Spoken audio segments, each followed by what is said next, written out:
Sosok RAN, pria tebar hoaks anggota BEM UNY lecehkan maba, ternyata modus sakit hati karena hal ini. Inilah sosok RAN, pria yang tebar hoaks soal anggota BEM UNY lakukan pelecehan ke maba.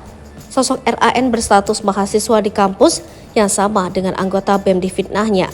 Adapun RAN memiliki rasa sakit hati kepada MF sehingga nekat menyebarkan berita bohong untuk menjatuhkannya.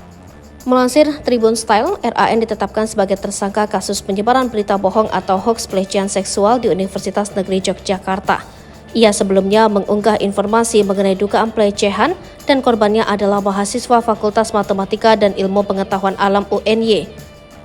RAN menarasikan pelaku pelecehan seksual tersebut adalah anggota BEM FMIPA UNY. Ida Mahdi menyampaikan sampai dengan saat ini korban pelecehan seksual yang disebut RAN belum dapat ditemukan. Selain itu, korban juga belum melapor ke polisi. Pada 12 November 2023, MF seorang mahasiswa yang dituduh di postingan sebagai pelaku pelecehan membuat laporan polisi. Adanya laporan tersebut lantas ditindaklanjuti dengan penyelidikan dan pemeriksaan saksi-saksi. Hasilnya di Treskrimsus Polda DIY menangkap satu orang berinisial RAN yang bersatu sebagai mahasiswa. RAN kemudian ditetapkan sebagai tersangka karena menyebarkan berita bohong atau hoaks dan pencemaran nama baik. Ida Mahdi mengungkapkan dari barang bukti yang diamankan ada tulisan konten yang sama dengan yang diposting di media sosial X, kemudian akun yang digunakan untuk memposting juga ada di handphone RAN. Selain itu ditemukan pula draft narasi kekerasan seksual di WhatsApp milik RAN sebelum diposting di media sosial. Ida menjelaskan tersangka menyebarkan hoaks ini lantaran merasa sakit hati kepada MF.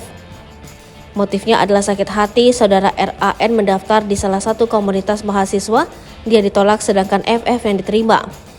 Kemudian berlanjut, RAN jadi panitia festival politik FMIPA, dia ditegur oleh MF melalui japri WhatsApp sehingga RAN ini sakit hati, ucap Idam.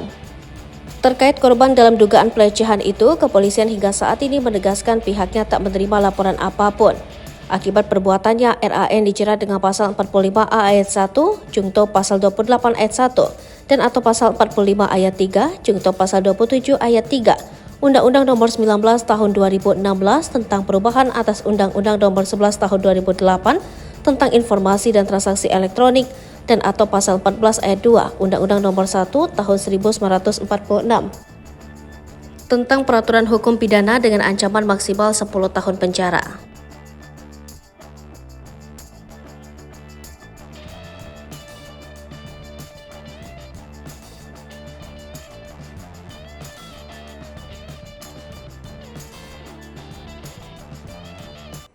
Download Tribun X sekarang, menghadirkan lokal menjadi Indonesia.